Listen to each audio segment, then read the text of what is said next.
Episode 48. All apologies. And a flop.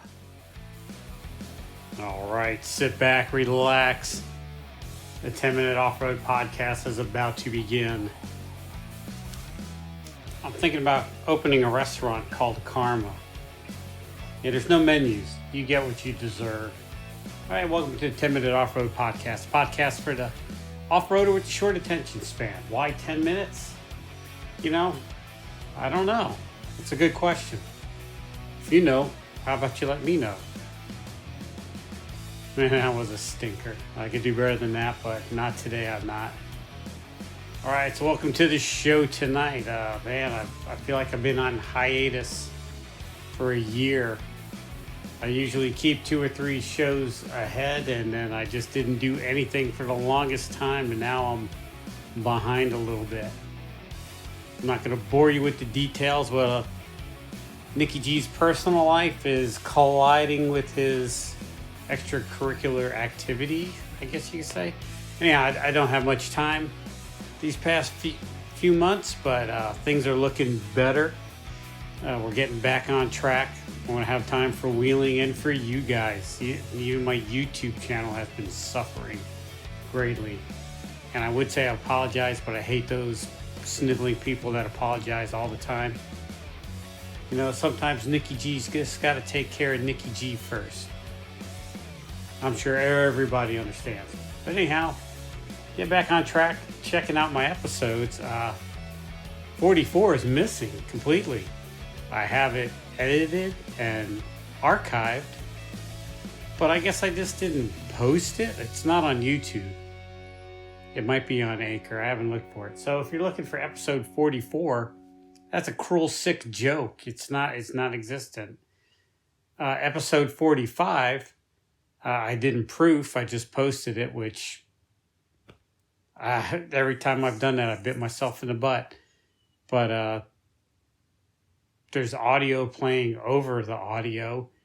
So it's pretty much unusable. Or unlistenable, if that's a word. And I still got 2 thumbs up on it, man. You guys are awesome. I love it. But when I screw up, let me know. I can take the criticism. So that being said, I'm going to get the show back on track. I can't believe I made rookie blunders like that. Like, this is not a world-class production, but it could be if I just paid attention to it. All right, so my wheeling has been slacking this year, and I haven't been out. And you already had a few trail closures due to maintenance. And so I just kind of stayed away. I wanted to go do some different trails, but life got in the way. But like I said, the weather's starting to turn cool. That's when my Jeep seems to be running the best. And I'm starting to get free time again. So I'll be out there and I'll hit the trails with you guys. And the little stuff I did do this year, I did it with some great people. And I really appreciate it. But following what you guys have been doing through social media, this seems to be the year of flops. I mean, rollovers. I won't say see, but people I know, groups, usually see through the social media 1, 2 a year. It seems like every week up in Uwharrie, my stopping grounds, there's 3 or 4 people rolling over. And I won't call them idiots because I've never rolled over a vehicle, but I've come damn close several times. I know how fast and how easy it can happen. And I won't say with little warning because it lets you know when it's going to flop. But you have that kind of moment where you're in denial where, yeah, I think I'm cresting the breaking point, but no, it's not going to roll over. And next thing you know, you're looking up at sky or dirt or either way. But no matter how it happens, whether you're doing dumbassery stuff or it just happens in wheeling, this just seems to be a bunch of it out there this year. And luckily, everybody's been safe and everybody has a good joke over it. But there seems to be people flopping over on like the bunny trails, like Wolf Den. How do you flop over on that? Unless you're doing something stupid like trying to leave the trail. Guy flopped over, and I want to think it was a Nissan. No, it was a Land Rover, and it had dealer tags on it too. So obviously the guy took it out for a test drive and flopped it, which is pretty hilarious. But he was in the chute on Dutch John, and I've been up that thing many of times. Nowhere near rolling over if you're doing it right. Now, the chute, we call it the chute because it's literally like I don't know how to say a canyon, but you're in a ditch. There's walls on each side of you, and it's not really off camber. It's just a muddy hill climb, and if it's wet, it's kind of hard, but there's no danger to it. So I imagine this guy was trying to climb up a side wall, or I don't know what, but I'm guessing that's how he flopped, doing something that you weren't supposed to do. I'll give him the benefit of the doubt. Maybe his drivetrain broke and he careened down the chute uncontrollably, or, I'm not going to accuse him of dumbassery because I wasn't there to see it. I just saw the aftermath of it. And he blocked the trail. And of course, he had to hike back or get a ride back. But apparently, they didn't recover the vehicle right then and there. They recovered it the next day. So for 24 hours, this trail was useless because there was a vehicle blocking it in a place that made going around it impassable. So for that, I'm scalding you. You left unprepared. Prepare for the flop. Every time you go out, expect the flop. The flop could happen to any of us at any time. I give him kudos. I'm sure maybe he did try to roll it over.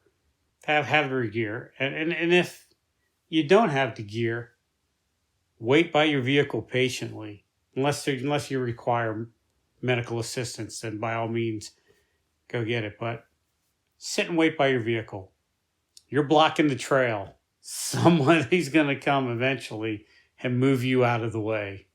If you're not with your vehicle and you just leave it abandoned, people are going to be kind of reluctant to help out. But if you're with your vehicle and you flop it over, people are going to turn over. And since we're talking about it, I think they use 2 winches to right it. And while we're talking about flops, like I said, I've never been in, well, I won't say I've never been in one because I've been in rollovers, but never behind the wheel of a rollover. I've always been a passenger in the 2 times I experienced rollovers. But drive your vehicle until it stops moving. That means when it's rolling over, you have your hands on the wheel. You're trying to correct this. Don't give up. Drive it till it stops. And if your hands are on the wheel, they're not flailing about and getting pinched outside the window if you've got your windows rolled down. So hands on the wheel, feet on the gas or brake or whatever you're trying to do. Drive it till it stops moving. And then do yourself a favor. Put it in park or in gear. Turn the vehicle off. Pull your parking brake. The last thing you want to do is when you right that vehicle up, it takes off down the hill because no one set the parking brake. All right, so to wrap this up, be safe out there. Don't do dumb stuff. But if you do, the best to you. All right, you can catch the 10-Minute Off-Road Podcast on almost all the social media accounts. And when I say all of them, I mean Facebook, Instagram, the Twitter, and YouTube. We're not on TikTok. Don't even try looking for us on TikTok. TikTok is only good for looking at girls twerking. Or guys twerking if you're into that. We don't judge here at the 10-Minute Off-Road Podcast. But anyhow, you can email us at 10minuteoffroad@gmail.com. Which the only people who email me regularly is the Prince from Nigeria. He loves the podcast, although he's having some financial difficulties right now. You can listen to the Off-Road Podcast on Google Play, Apple Podcast, Anchor, Podbean, Spotify, and a bunch of other crappy things I've never heard of. But if you're listening to this, why am I telling it to you? You already know. Just keep doing what you're doing. All right, until next time, this is Nikki G saying, wheel what you got and be happy.